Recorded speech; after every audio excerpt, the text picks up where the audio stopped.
As Ken says, find a seat and sit down. That's what he said a minute ago. So that was from Ken, not me, okay?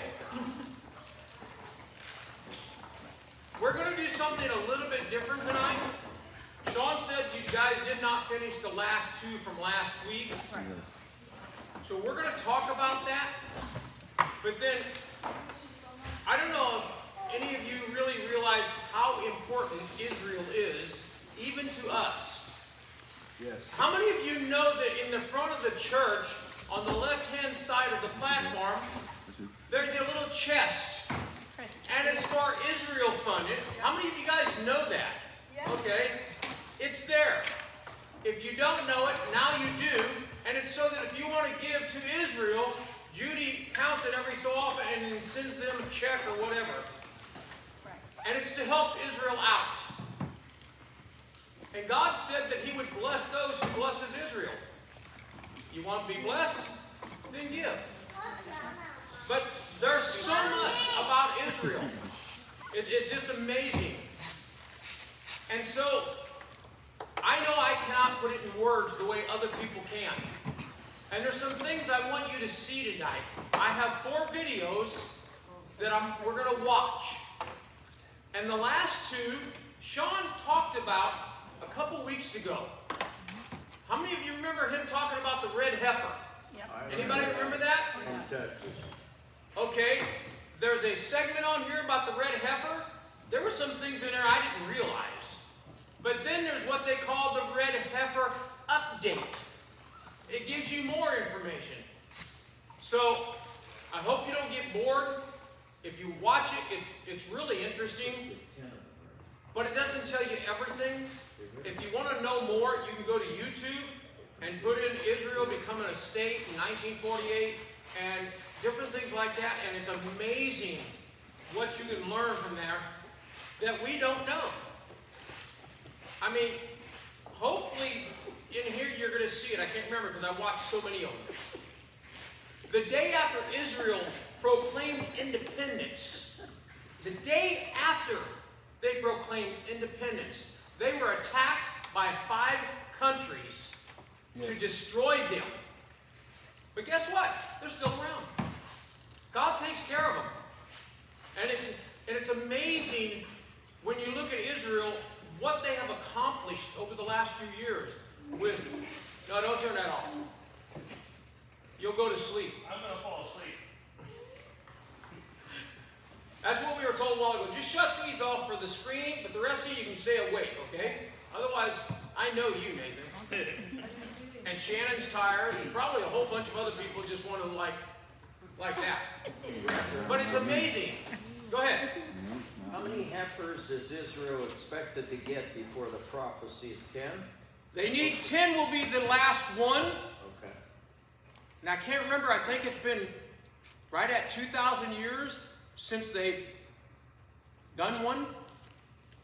There was 9, and these red heifers that are coming in will be number 10. I think, if I remember right, they have received 5 right now.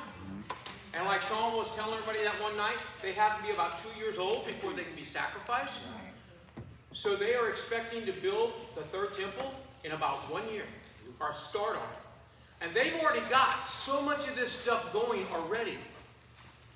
The laver, everything has already been built the way it was specifically designed according to God.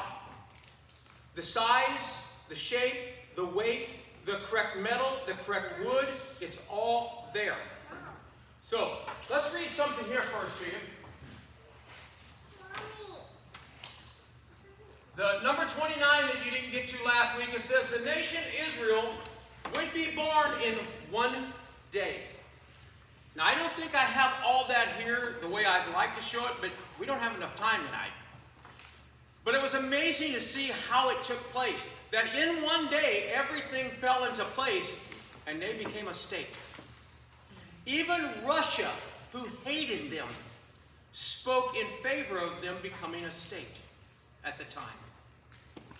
It says here in Isaiah 6:8, who has ever seen anything, this is New Living Translation, seen anything as strange as this? Who ever heard of such a thing?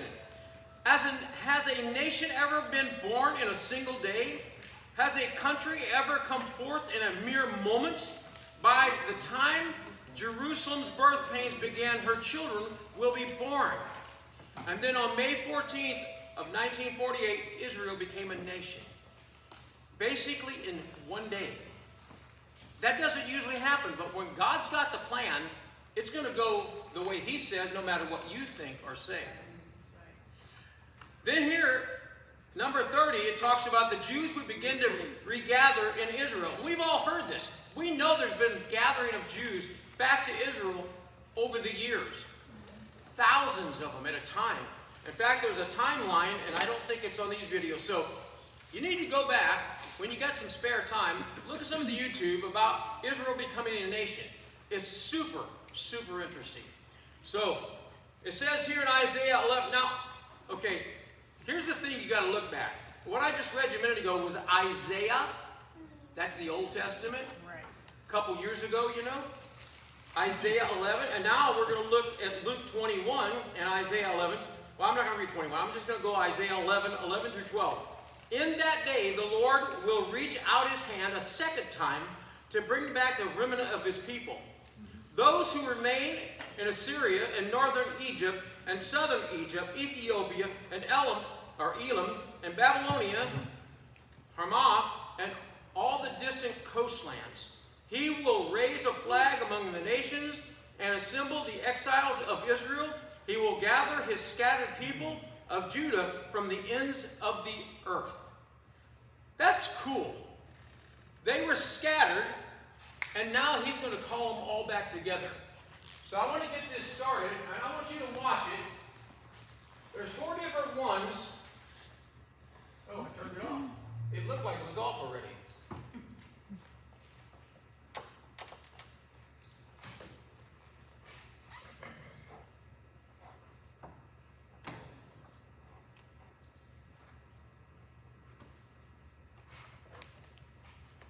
Go back.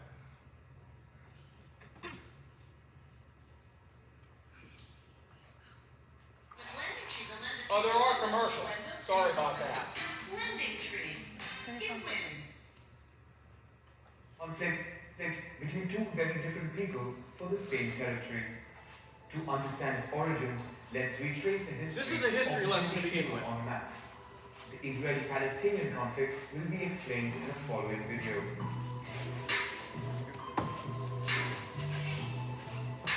The story begins in 750 BC, when the Near East was divided into many small kingdoms and city-states.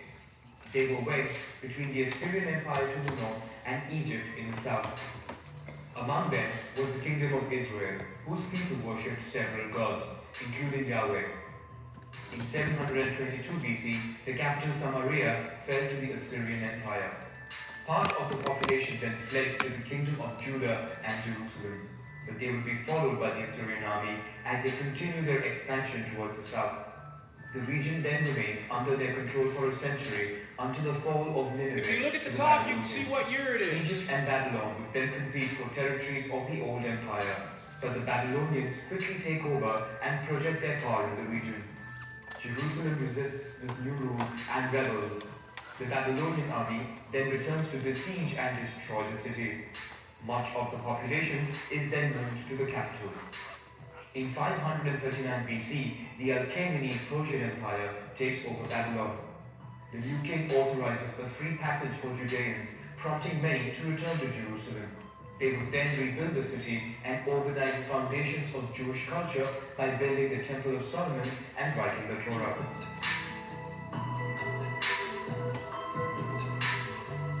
In 334 BC, the ambitious young Macedonian king Alexander the Great set out with his army to conquer the known world.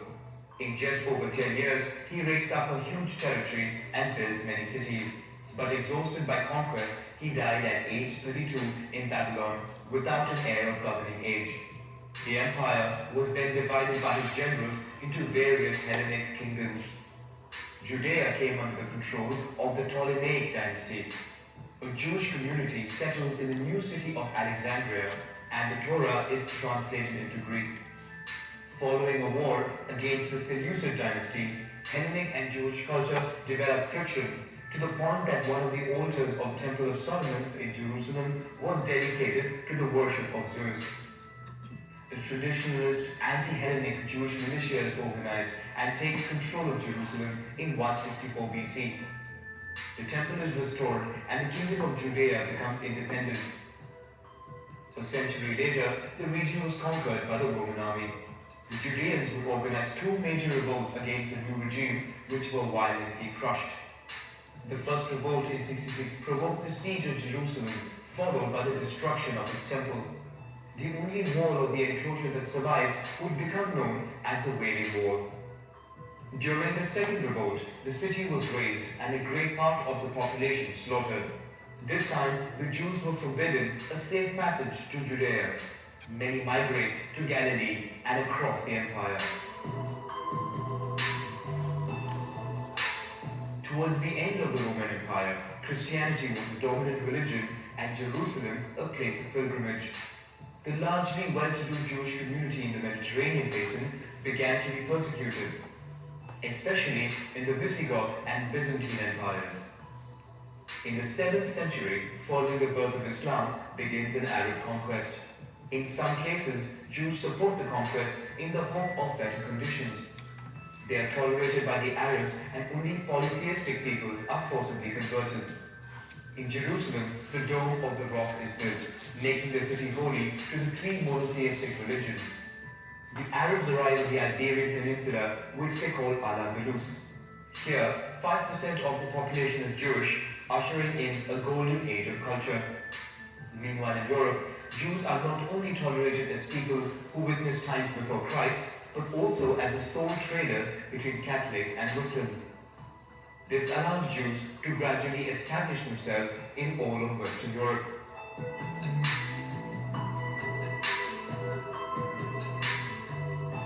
In the 11th century, the Seljuk Turks, a Central Asian people, began their expansion and reached Jerusalem. They persecute Christians and forbid pilgrimages to the city. In response, Christians in Europe organized crusades, military and religious expeditions to the Holy City. Along the way, they massacred Jewish communities who they now consider a deicide people who killed Jesus Christ. In 1347, Genoese merchant boats from Kaffa helped spread the Black Death. In 5 years, the disease wreaks havoc in Europe, killing almost half its population. A rumor spreads accusing Jews of poisoning whales, resulting in their persecution mainly along the Rhine and Rhone region and their eventual expulsion. In Spain, the Reconquista ends. The Catholic kings serve an ultimatum to the Jews to either convert or leave. The majority who choose to leave settle along the Mediterranean coast, mainly in the Ottoman Empire, where they are welcomed.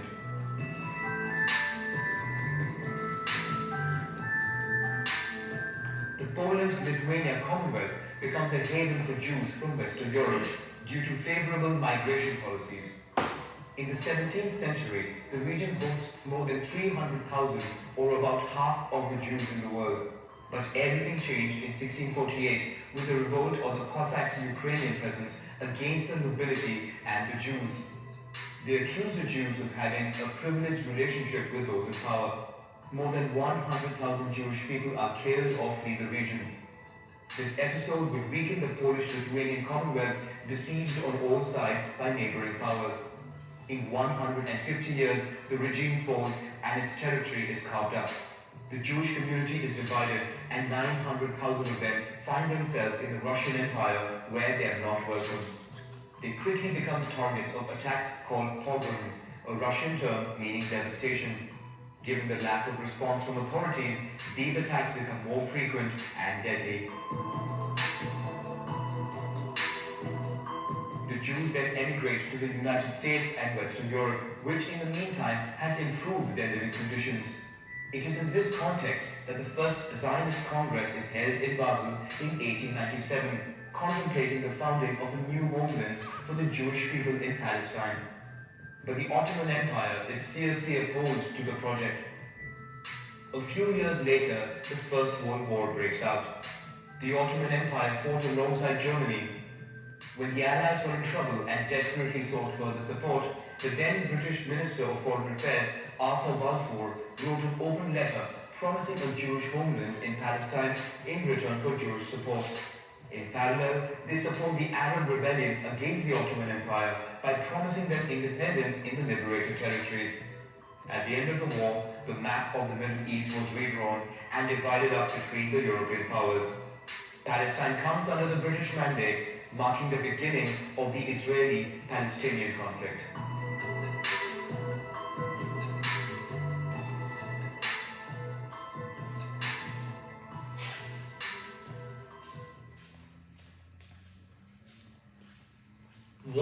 Years ago began a regional conflict that would quickly become one of the world's most complex and controversial. A conflict between two very different people for the same territory.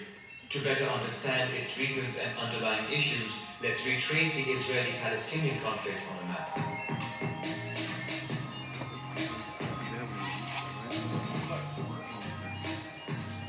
We are in 1917 during World War I. The Central Powers were opposed to the so-called Triple Entente and its allies. Both sides suffer heavy losses and desperately seek additional support. The then British Foreign Affairs Minister,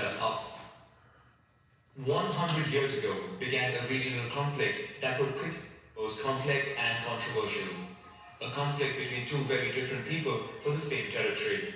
To better understand its reasons and underlying issues, let's retrace the Israeli-Palestinian conflict on a map.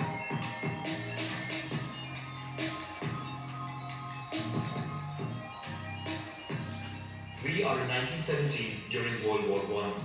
The Central Powers were opposed to the so-called Triple Entente and its allies. Both sides suffer heavy losses and desperately seek additional support.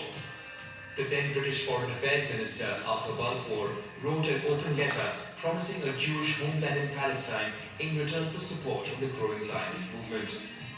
Meanwhile, the British tried to weaken the Ottoman Empire by supporting the Arab rebellion and promising them independence in liberated territories. At the end of the war, the Ottoman Empire was defeated and its land carved up by European powers. The British gave more independence to Iraq and Transjordan. It is in what remains of Palestine that Britain wants to create a Jewish homeland where the Jewish community was a small minority. But immigration grows rapidly due to the tense situation in Europe, especially in Germany, where the anti-Semitic Nazi Party came into power.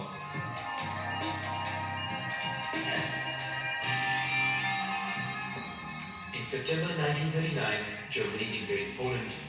Britain and France respond by declaring war, sparking the beginning of World War II. In 5 years, the conflict claims more than 60 million lives, including almost 6 million Jews targeted by the Holocaust. Following the war, Jewish immigration to Palestine grows, increasing tensions with Arabs. Overwhelmed by the situation, the British begin their withdrawal from the area. The UN takes over and proposes to divide the region into 2 states, with Jerusalem being given a special status of an international zone. The proposal was accepted by Zionists but rejected by Palestinian Arabs, followed by a civil war between the two communities. The Arab League puts together a liberation army of several thousand volunteers who fight against the Zionists. For their part, the Jews organize an army by giving military training to its population and sending agents to Europe to retrieve World War II military stocks and sign arms contracts.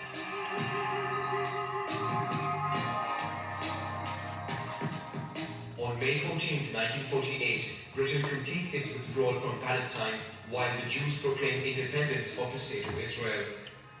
In response, the Arab League declares war. During the conflict, 2 truces would allow the Israeli army to strengthen its position and gradually take over. Finally, the armistice agreements were signed. Israel seized new territory, including Western Jerusalem. Egypt received the Gaza Strip, and the West Bank was annexed from Transjordan to form Jordan. This conflict causes large-scale displacement. On the one hand, more than 700,000 Arabs were expelled or fled Israeli territory to refugee camps.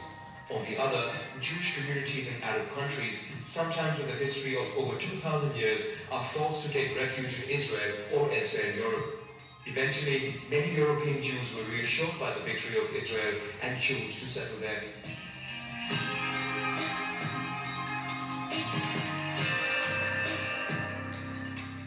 In 1967, following tensions with its neighbors, Israel declares war on Egypt, Jordan, and Syria. In 6 days, Israel dominates the war and triples its territory by seizing the Egyptian Sinai, the Syrian Golan Heights, and the West Bank. Israeli settlers begin to move into Palestinian territories. The UN reacts and adopts Resolution 242 condemning the Israeli occupation. 6 years later, Egypt and Syria launch a surprise attack to try and recover land. Initially, the Israeli army is routed and fails to repel the attack. Under the influence of the Cold War, the Soviet Union and Arab countries support the offensive, while the United States sends emergency supplies of 22,000 tons of weaponry to Israel. With this boost, the Israeli army further continues to push its borders. After a ceasefire, oil-exporting Arab countries decide to punish the US and Israel's allies by increasing the price of oil by 70% and decreasing production by 5%. This causes the first oil crisis of 1973. Israel, under international pressure, ceded Sinai back to Egypt and part of the Golan to Syria, but retains control over the Palestinian territories where colonization accelerates, especially in East Jerusalem.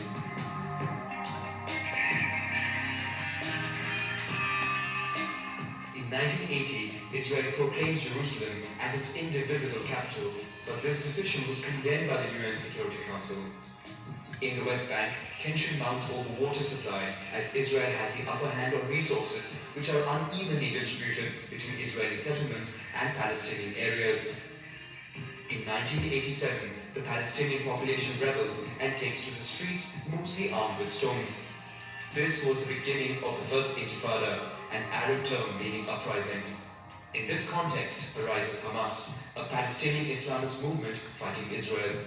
Meanwhile, the Palestinian Liberation Organization, set up in 1964 by the Arab League and in exile in Algiers, proclaimed an independent state of Palestine on November 15, 1988.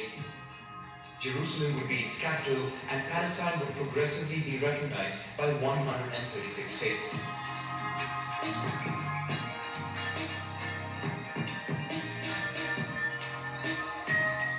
After 6 years of conflict, a fragile peace is signed with the Oslo Agreements, which provide for mutual recognition. It also lays the foundation of introducing autonomy in the Gaza Strip and the city of Jericho. In 1995, a West Bank partition plan was signed, providing for Palestine-controlled areas, mixed areas, and the rest under Israeli control. But the two parties are unable to agree on thorny issues such as the status of Jerusalem and the return of Palestinian refugees. Negotiations fail and violence reignites. In Jerusalem, a visit by the head of the Israeli opposition to the holy site of the Temple Mount triggers the Second Intifada, marked by numerous suicide bombings. Israel begins construction of a wall in the West Bank to protect the country, but in doing so, encroaches upon Palestinian territories. The wall is declared illegal by the International Court of Justice. To try to calm the situation, the Israeli government in 2005 decided to remove Jewish settlements from the Gaza Strip, but retains control over its borders.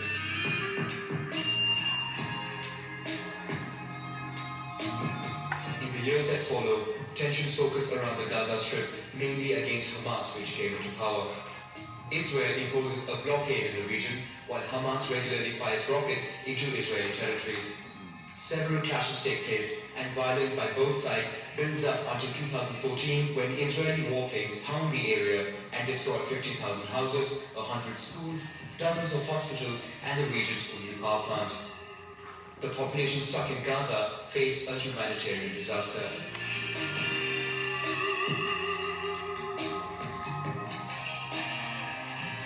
Today, the situation remains complicated, and lasting peace is nowhere on the horizon. On one hand, the West Bank is divided up between Palestinian towns and villages and more than 150 Israeli colonies. So striking a deal to carve out a Palestinian homeland seems more complicated than ever. Then, there is the status of Jerusalem, which both sides view as their capital. In 2018, the United States announced it would move their embassy to Jerusalem, recognizing the city as the capital of Israel. This decision was condemned by the UN by a large majority, while the Palestinians announced that the United States no longer has a mediator role in the peace process, which at present seems indefinitely stalled.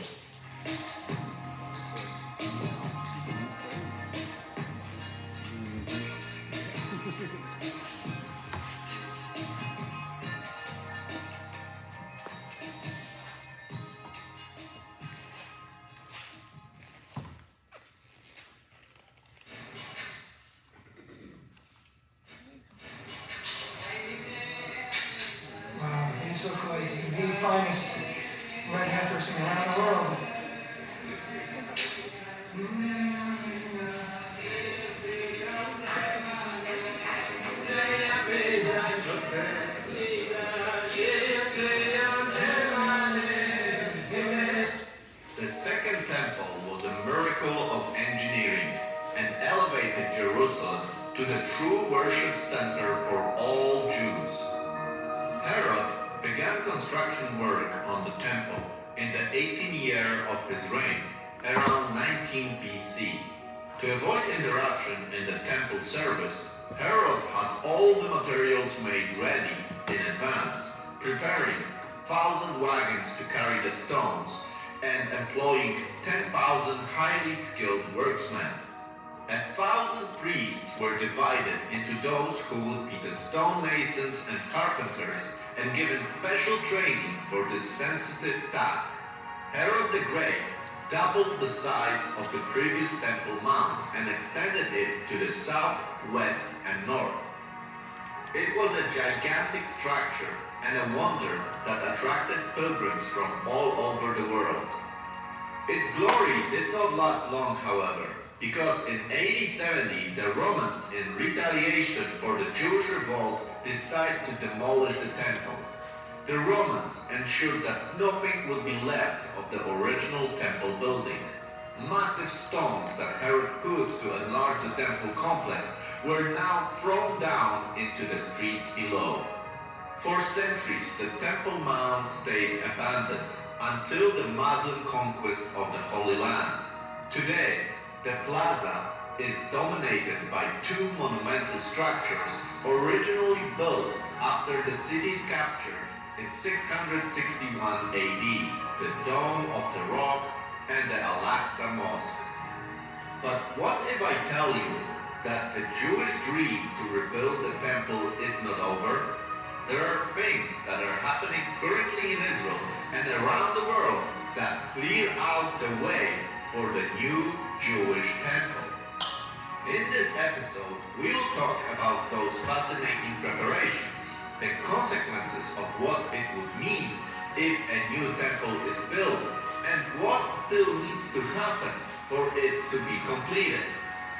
But before we will do that, please don't forget to subscribe to the Israelite channel, give a like to this video, and leave a comment. With that out of the way, let's begin our episode. The destruction of the temple changed the Jewish people forever. The temple was essential to the Jewish worship of God. Sacrifices of animals, grain, oil, wine, and other substances offered on the altar were an integral part of the service in the Mishkan, tabernacle in the desert, and in the Holy Temple in Jerusalem. A service entrusted to the Kohanim, the priests. The sacrifices are mentioned in numerous places in the scripture, and large sections of the Bible, particularly in Leviticus, are dedicated to discussing their laws. But when the temple was destroyed, the whole group of Jewish people responsible for the service in the temple became useless. The temple could not be rebuilt in a different place because Mount Moriah was chosen by God as the foundation for the temple. So, the Jews could not just build a temple in a different place. It had to be in Jerusalem and on Mount Moriah. After Jewish uprisings against the Romans, most of the Jewish people were exiled from Jerusalem and prohibited to return. When centuries later the Jews started to slowly return to Jerusalem, it was already transformed into a Muslim city with the Dome of the Rock on the Temple Mount. Because of those events, the Jewish religion evolved and replaced the sacrificial system with many prayers and deeds that substitute the sacrifices. Jewish worship stopped being centrally organized around the temple. Prayer took the place of sacrifice, and worship was rebuilt around the rabbis, who acted as teachers and leaders of individual communities. Remember, the destruction of the Second Temple was a profoundly traumatic experience for the Jews, who were now confronted with a difficult and far-reaching questions. How to achieve atonement without the temple? How to explain the disastrous outcome of the rebellion? How to live in the post-temple Romanized world? How people answered those questions depended largely on their position prior to the revolt. Revolutionaries like the Zealots had been crushed by the Romans and had little credibility. The last Zealots died at Masada in 73 AD. The Sadducees, whose teachings were so closely connected to the temple cult, disappeared. The Essenes also vanished, perhaps because their teachings so diverged from the issues of the times that the destruction of the Second Temple was of no consequence to them. Precisely for this reason, they were of little consequence to the vast majority of Jews. Basically, only two organized groups remained: the early Christians and Pharisees. Christianity became a global religion, and quickly Jews became a minor and insignificant part of this movement.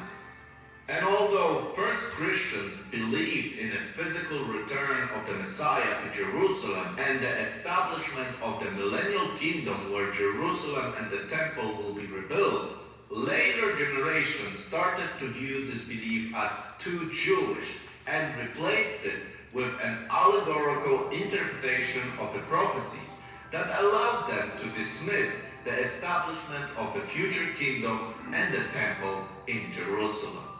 The Pharisees became the most representative group of the Jewish people. Their vision of the Jewish law as means by which ordinary people could engage with the sacred in their daily lives provided them with a position from which to respond to challenges caused by the destruction of the temple in a meaning way to the vast majority of Jews. Of course, this is a complex issue, and I'm simplifying it to give you an overview. Perhaps I should do a separate episode on the evolution of the Jewish religion. What do you think? Should I do it? Anyway, because the rabbinical Judaism provided a way for the Jewish religion to survive, the rebuilding of the temple for many Jews stopped being essential to their existence. However, not all Jewish people are satisfied with the current state of things. I would say even more, if you would ask the Jewish people if they would like the temple to be rebuilt, the vast majority of them would say yes. Out of the majority of Jews that would like to see the temple be rebuilt, there are certain groups that are very active in doing everything that is needed for it to be rebuilt. So, who are those people and what are they doing? So, the first group are the people connected to the Temple Institute. If you ever visit Jerusalem, you can visit their headquarters in the Jewish quarter of Jerusalem, where they have a museum dedicated to the Jewish temple. But the Temple Institute is not only about what the temple was, but also about what the temple will be. If you go to their website and read their statement of principles, you will clearly understand that they are devoted to rebuilding the temple. We read in the opening statement, the Temple Institute is dedicated to all aspects of the divine commandment for Israel to build a house for God's presence, the Holy Temple on Mount Moriah in Jerusalem. The range of institutes' involvement with this concept includes education, research, activism, and actual preparation. What is shocking in this passage is that they are not only preparing for the rebuilding of the temple, but also plan to build it on Mount Moriah. As you know, currently on this mountain we have the Dome of the Rock. If they believe that the Dome of the Rock is located over the most holy place, that is the Holy of Holies, where the Ark of the Covenant stood, then the Dome of the Rock must be removed. And they actually respond to this reality in an interesting way. To the title, The Rebuilding of the Holy Temple in Our Time, they answer, the reality of the Jewish experience means that the temple will be rebuilt. Many people who visit the Temple Institute are incredulous and cannot help but to exclaim, do you really think that you will live to see the Holy Temple rebuilt? The answer to that question is of little importance. Let us rather recall that Jewish history has a trajectory which began when the patriarch Abraham smashed his father's idols. That trajectory has spanned the millennia, and it is obvious that we are rapidly approaching the climactic times in which the Holy Temple will once again become the focal point for mankind's spiritual focus. Whether this transpires in our generation or not, we can still choose to be active participants and not simply spectators in God's bold plan for the redemption of Israel and all humanity. So, in other words, Abraham smashed the idols, and today's Jews should also make way for the temple. And according to them, this climatic moment of history is approaching fast. On their webpage, we can also read that the temple is essential and cannot be replaced by rabbinical Judaism. We read, but we fool ourselves if we think that the state of Judaism today without the temple is normal. On the contrary, we are like fish out of water. If 1/3 of all the Torah commandments centers on the temple, it would seem that the biblical observance in the temple absence is but a skeleton of what God had intended it to be. So the Temple Institute not only believes it is essential to build the temple, but they are also very active in preparing for it. The Institute has begun to restore and construct the sacred vessels for the service of the Holy Temple. You can see those vessels when you visit the Institute. They are made according to the exact specifications of the Bible and have been constructed from the original source materials such as gold, copper, silver, and wood. They are authentic, accurate vessels, not merely replicas of models. All those items are fit and ready for use in the service of the Holy Temple. Among the many items featured in the exhibitions are musical instruments played by the Levitical chor, the golden crown of the high priest, and the gold and silver vessels used in the incense and sacrificial services. After many years of effort and toil, the Institute has completed the three most important and central vessels of the divine service: the 7-branch calendabra, or menorah, made of pure gold, the golden incense altar, and the golden table of showbread. Other completed projects include the sacred uniform of the Kohen Gadol, the high priest breastplate, ephod, and the tzitzis have been completed. All those and more can be seen at the Temple Institute Museum. So, all the instruments that are needed for the temple to function normally are already prepared and are waiting. The Institute is also preparing building plans and materials for the rebuilding of the temple. A group called the Temple Mount Faithful, led by Gershon Salomon, has actually prepared the cornerstones for the new temple using diamond rather than steel cutting tools, so as to confirm with the Bible injunction that no metal tool be used in the construction of the temple. The 6-ton stones have been consecrated with the water drawn from the biblical pool of Siloam. For the last several years, Solomon and his followers have attempted to place those cornerstones on the Temple Mount, but each time they have been stopped by the Israeli police. But when the time is right, it will not take long to actually build the third temple. Millions of dollars have been already gathered for this fascinating project. But for the temple to function, you not only need the sacred vessels, you also need priests.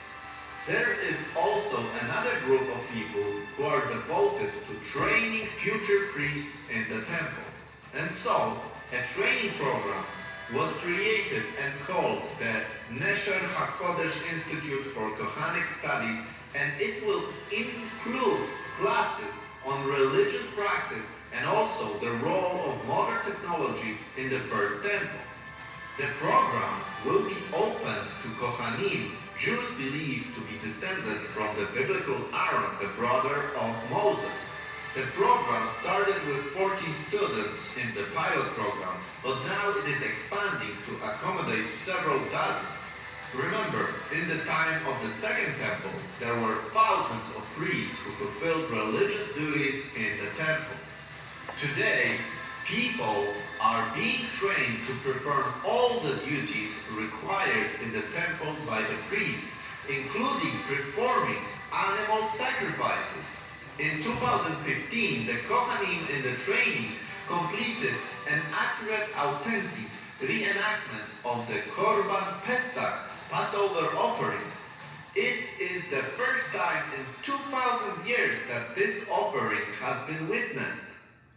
In the Samaritan hills near Silo, a lamb was inspected and its blood was passed from one Kohanim to another in a silver vessel called Mitzrak. So we have the sacred vessels, the garments, the building blueprints, people being trained for priests and actual sacrifices made. But there is still something that needs to happen before the temple can be built.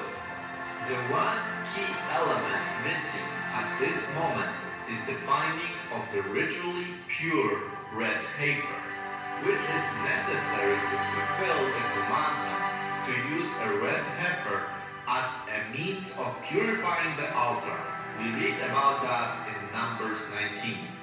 Such specimens must be without blemish, and not even two of their hairs may vary in color. Previous red heifers have been disqualified many times, and the search is still going on for the perfect cow that would fit this description. However, rather than wait for the one to appear randomly in a flock somewhere on earth, the Temple Institute has begun a special red heifer breeding program that includes the implanting of frozen red Agnus embryons into domestic Israeli cattle. A co-founding campaign is underway to help found it. Each month, reports of red heifer candidate emerges. Some believe that when the perfect candidate will be found, the building of the temple will begin.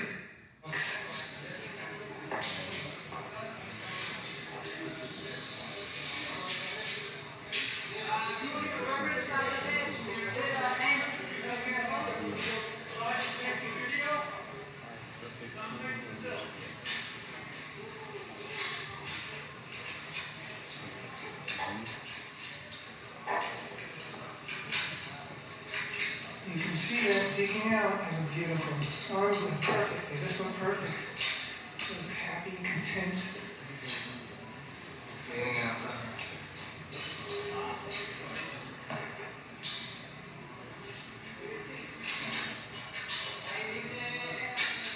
Wow, these look like the finest red heifers around the world.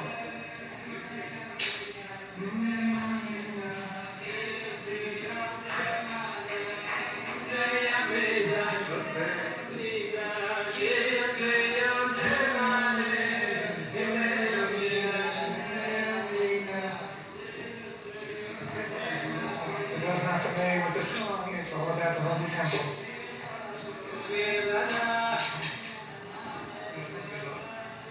The red heifers are going to make their way directly from here to 10 days, I believe, in quarantine. That's how you move livestock from city, from country to country. Okay, they're getting a little anxious inside.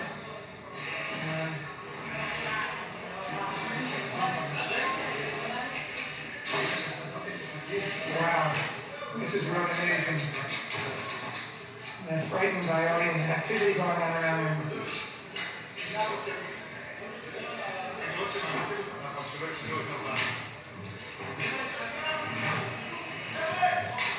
Watch.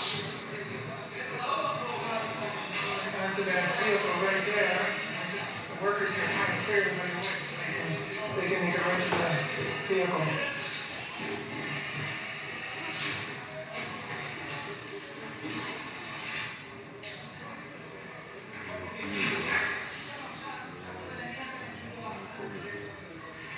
I think anybody watching on our Facebook feed is probably getting the best shot of anybody in the world, the best view of these heifers right now. They are beautiful.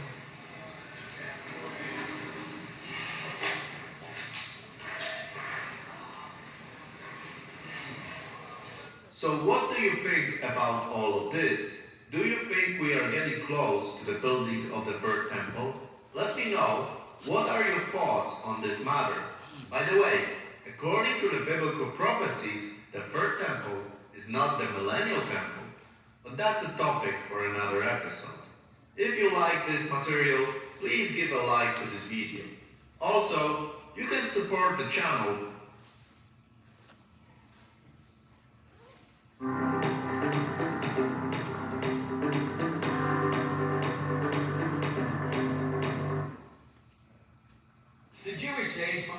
The Jewish sage Maimonides from the 12th century said throughout the first and second temples there were 9 red heifers. He said the 10th would signal the appearance of the Messiah. That's why many are excited about this arrival.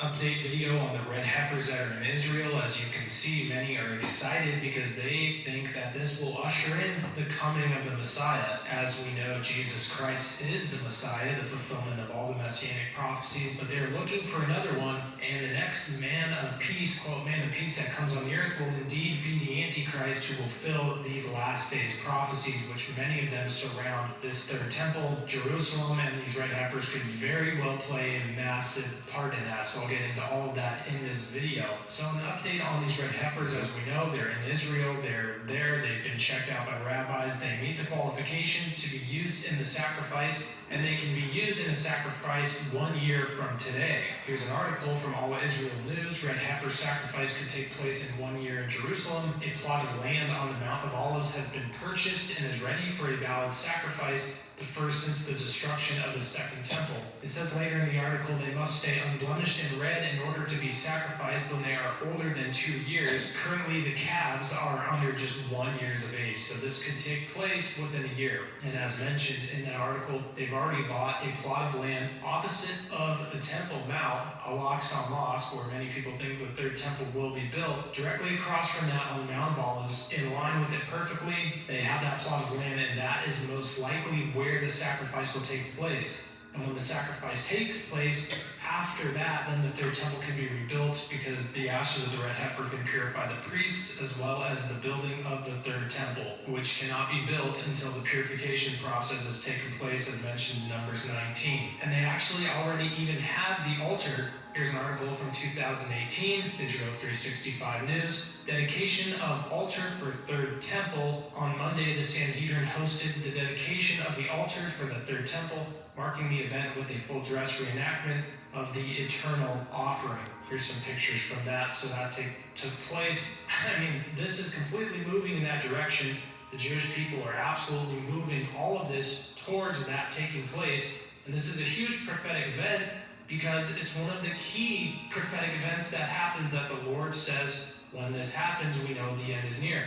There's few verses that are very clear that we know when they take place, that the end is absolutely right about to happen. One of those is Matthew 24:14. The gospel must be preached to all the nations. So when that takes place, the end won't come, the day of the Lord won't come until that takes place. As well as 2 Thessalonians 2 verse 3, as well as just 2 Thessalonians 2, 1 through 4. But the man of lawlessness must be revealed.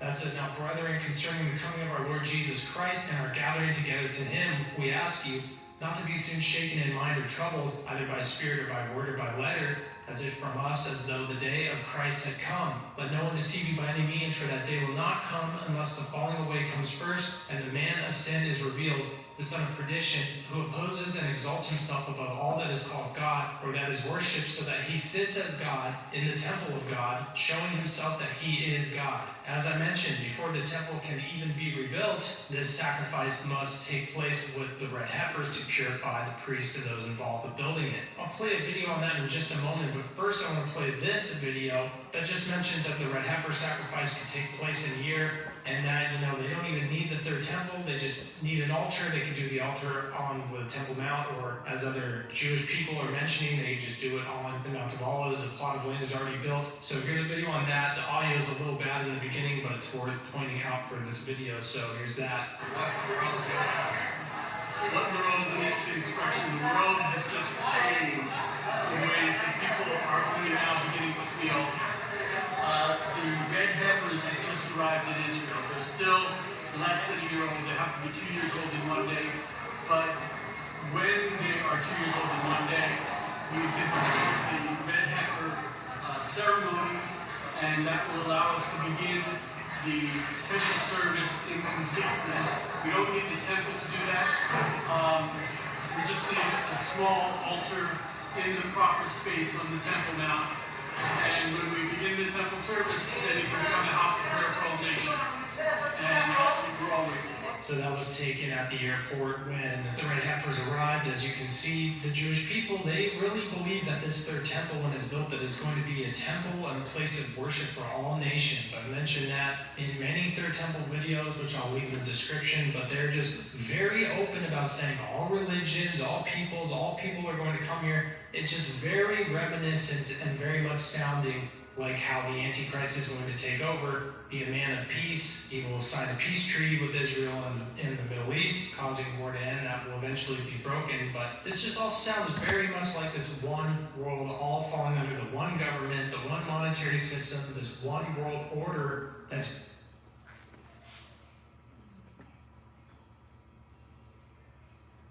Hey, it's me, your dry skin. I'm craving something we're missing. The ceramides and CeraVe. They help restore my natural barrier so I can lock in moisture. Gotta have each other's backs. CeraVe, developed through dermatologists. That's going to take place when the Antichrist comes on the scene. There, the whole ceremony. I'm sorry, I hit that with my finger. That's great.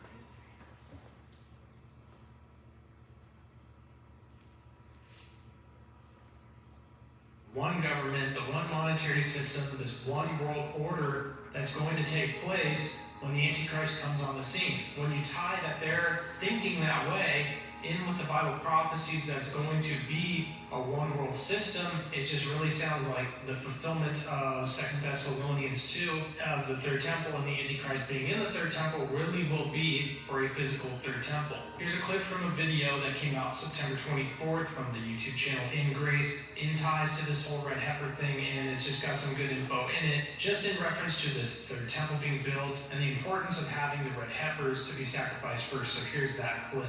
And you are very involved in the desire for there to be the third temple, building of the temple, but more specifically, the thing that would have to initiate it all, because before there can be temple worship, there has to be a ceremony on the Mount of Olives, and it has to do with the red heifer. So once you have this red heifer, you need to go not into Jerusalem, but actually to the other side, to Mount of Olives, which we can actually see the trees right over there. And there, the whole ceremony of the red heifer happens. Now, this ceremony only happens 9 times in the human history. There are only going to be 10 heifers. And the 10th is going to come in Messiah times. So, those 9, the last we had was around 2,000 years ago. That was the last of the 9. Moses conducted the first red heifer.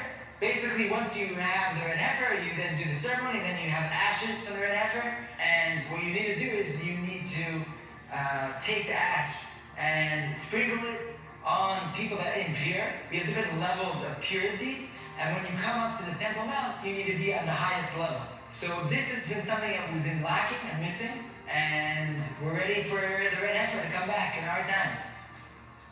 So there's some more information on just the importance of the red heifer and how it's crucial. Like, the third temple won't be built until this red heifer is sacrificed, and there's 5 of them now. This could literally take place within a year. So pretty incredible times we're living in to see all of this taking place and unfolding. Worth mentioning in this whole talk of the third temple is that there's an underground temple right now. An underground third temple is really tied to what will be the third temple complex from what I understand of it. But it's where the Sanhedrin actually currently meet, and it's built right where the third temple will be. So literally part of what will be the third temple complex, and they can even do this ritual there. They've got the altar, they've got all these things. The Temple Institute even claims to have the Ark of the Covenant. They've got the menorahs there built on site in bulletproof glass, just sitting. They've got all the articles and all the vessels and everything that will need to go in this third temple. It could take place underground, but I do believe that they are going to build a physical one. I really think that that will be what happens, but it's just worth noting this underground temple that's there. The Antichrist will deceive the whole world, and the Jewish people are still looking for a Messiah, sadly, and this one world thought of that they're having often sounds very much like they may just accept the Antichrist when he comes on the scene and brings a time of false peace that will eventually lead to the destruction of the world, really, as prophesied in Revelation and elsewhere in the Bible.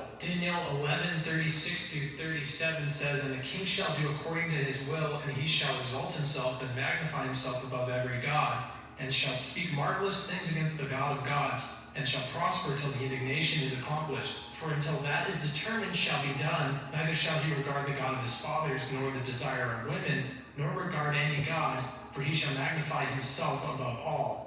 This is in reference to the Antichrist, and worth noting here is that neither shall he regard the God of his fathers. So this sure sounds like he will be of Jewish descent, because the same word used for God in that verse is referred to as God in every other mention of God in the Bible. And so this refers to the God of Abraham, Isaac, and Jacob, Yahweh. So it seems with this understanding of Daniel 11 that he will be tied to a Jewish nationality. He will also cause the sacrifices to end, as well as sign a peace treaty with the Middle East and Israel that he'll eventually break. Daniel 9:27, "Then he shall confirm a covenant with many for 1 week, but in the middle of the week he shall bring an end to sacrifice and offering, and on the wing of abomination shall be one who makes desolate, until the consummation which is determined is poured out on the desolate." This is also mentioned in Matthew 24 as the abomination of desolation, the Antichrist standing in the temple declaring to be God. The book of Isaiah also references this treaty and this covenant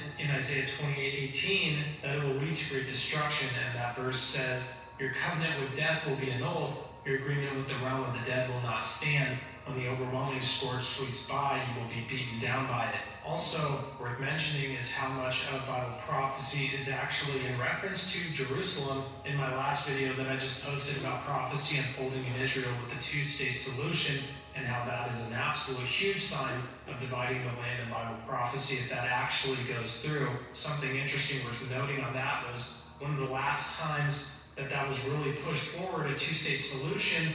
Hurricane Katrina happened, and there's a lot of talk of this going on, and now Hurricane Ian is happening. So that's just something interesting worth noting. Someone pointed out on that video. But much of end times prophecy surrounds Israel, surrounds Jerusalem. The final battle, the Battle of Armageddon, takes place in the Valley of Megiddo in northern Israel. Luke 21 mentions that when you see Jerusalem surrounded by armies, then you will know that its desolation is near, and that when the city is trodden down and trampled down in the time of the Gentiles is complete, then we'll know that the day of the Lord is close and at hand. So much of this will take place in that region. The Jewish people will expect that this Messiah who comes will be their Savior, but the prayer, of course, is that all their eyes will be opened, and they will learn and see that Jesus Christ is the true Messiah before they're completely deceived to destruction. Same with just the ties to the Muslims and to even Catholicism, who is very close with Muslims and where I'm learning. But this whole Abrahamic families and all one world religion that's going on, that will be ties to the Antichrist demanding worship for himself and being a one world leader. Hopefully that these people, before the end is finally complete, will see that Jesus Christ was the true and is the true Messiah. So it's really clear to see the Jewish people are desiring this third temple. They're doing everything they can to build it.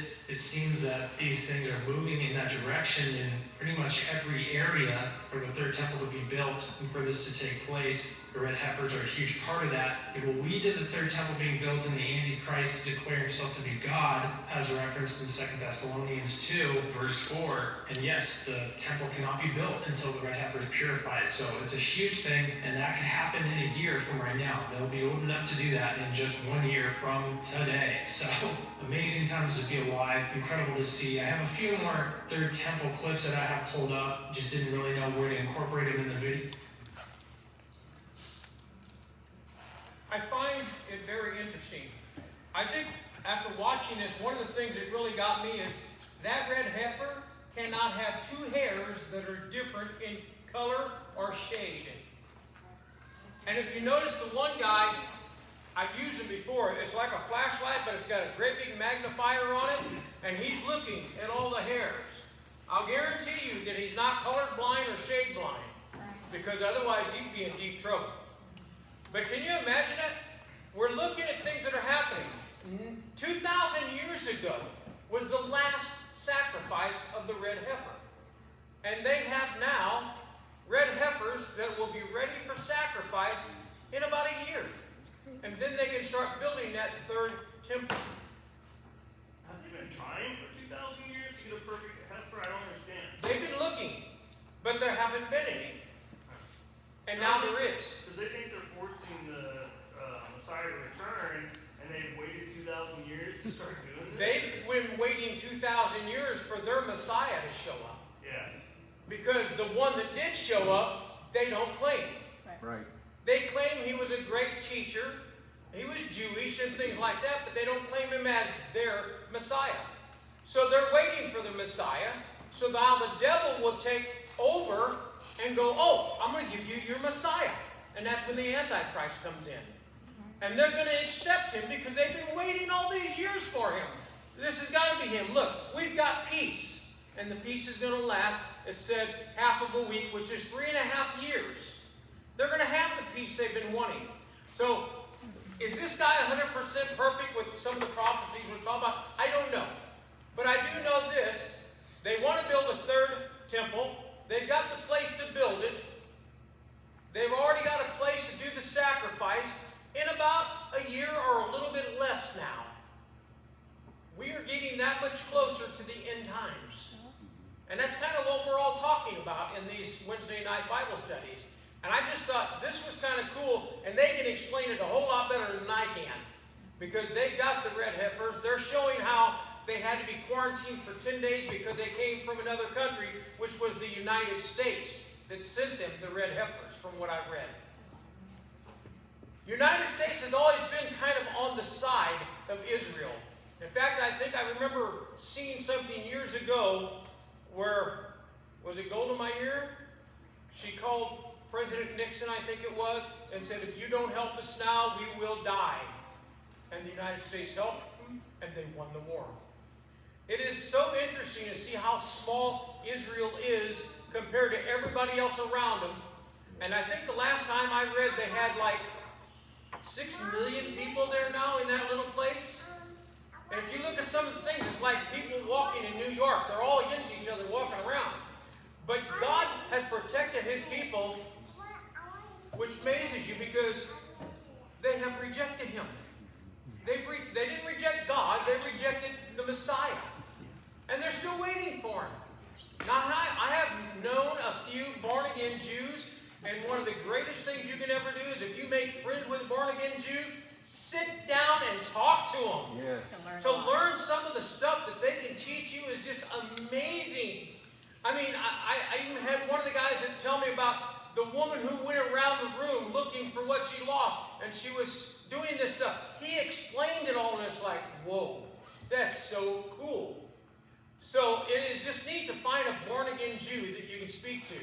But there's so many millions of them that are waiting for the Messiah still. And the devil's going to use that when this Temple Mount is built and their Messiah walks in and proclaims to be God, which it's not. It's the Antichrist. Right. I hope you enjoyed this. I really do. The first part was interesting. It was more history about what has happened to the Jews over the centuries and how they were taken over and pushed out of their country, went somewhere else, coming back, and now you see they're coming back in droves, and now they want to build the third temple. This is part of the prophecy. There's Yes. one thing that everyone should realize in what the gentleman said about Aaron.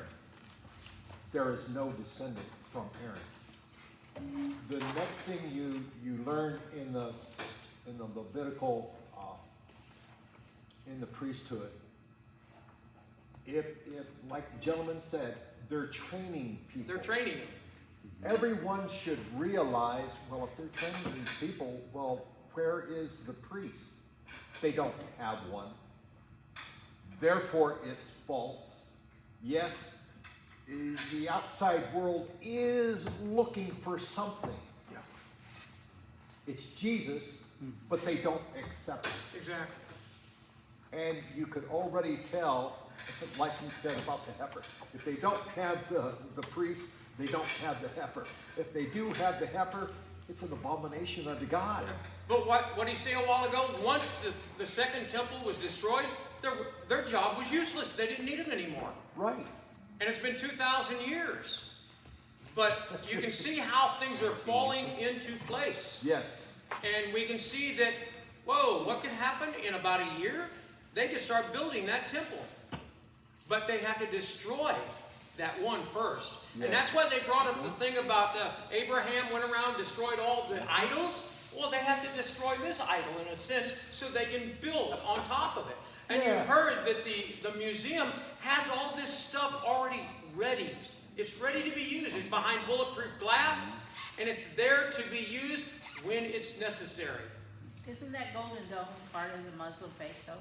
I'm sorry? Isn't the Golden Dome there part Yes. of the Muslim faith? Yes. So And that's gonna why be it a would be destroying battle. the idols. Yeah. Right. Yeah, exactly. So it's interesting.